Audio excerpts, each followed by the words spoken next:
ஹத்தா இதா ஜாஅ அஹதுஹுமுல் மௌத் கால ரப்பிர்ஜிஊன். நமக்கு மௌத்து வந்துட்டுமெண்டா நம்ம சொல்லுவோமாம், யா அல்லாஹ் என்னை கொஞ்சம் பிற்படுத்து, லஅல்லி அஅமலு ஸாலிஹன் ஃபீமா தரக்து. நான் விட்டுட்டு வந்தேனே தொழுக, இபாதத்து, தான தர்மம், தௌபா எல்லாத்தையும் செஞ்சிட்டு உன் பக்கம் வந்துடுறேன் என்று மனுஷன் கேட்பானாம். அந்த நேரத்தில் அல்லாஹ் சொல்வானாம், கல்லா இன்னஹா கலிமத்துன் ஹுவ காயிலுஹா. சி, அது இப்படித்தான் மனுஷன் பேசுற பேச்சு. அல்லாஹ் எவ்வளவு உண்மையானோ பாருங்க. நமக்கு ஒரு கஷ்டம் வந்துட்டு வைங்க, நமக்கு ஒரு நோய் வந்துட்டு வைங்க, நம்மள ஏதாவது டாக்டர் நீங்க தப்ப முடியாது என்று சொல்லிட்டாருன்னு வைங்க.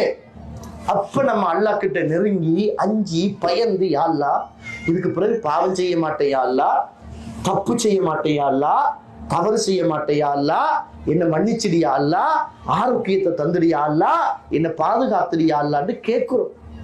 ஏதோ அல்லாஹ் நமக்கு புண்ணியம் பண்ணி மீண்டும் ஒரு சந்தர்ப்பத்தை தாரான். நடக்க காலத்தாரான், கையத்தாரான், பேச வாயத்தாரான், கேட்க காதத்தாரான், சுவாசிக்க மூக்கத்தாரான், பிடிக்க கரத்தாரான், எல்லாத்தையும் தாரான். ஆனா நன்றி கெட்ட நம்ம அந்த நோயில இருந்து மீண்டு ஆரோக்கியமானதுக்கு பிறகு ஒரு 5 நாளும் போகாது நல்லவர்களாக வாழ்றதுக்கு.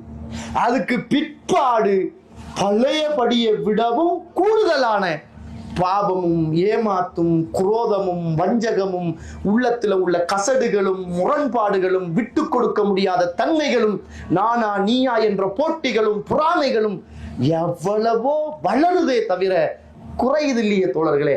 அல்லாஹ் அதைத்தான் சொல்றான். மனுஷன் மௌத்துடைய நேரத்துல கேட்பானா, கொஞ்ச நேரம் பிற்படுத்து, விட்டுட்டு வந்த இபாதத்துக்களை செஞ்சுட்டு வர.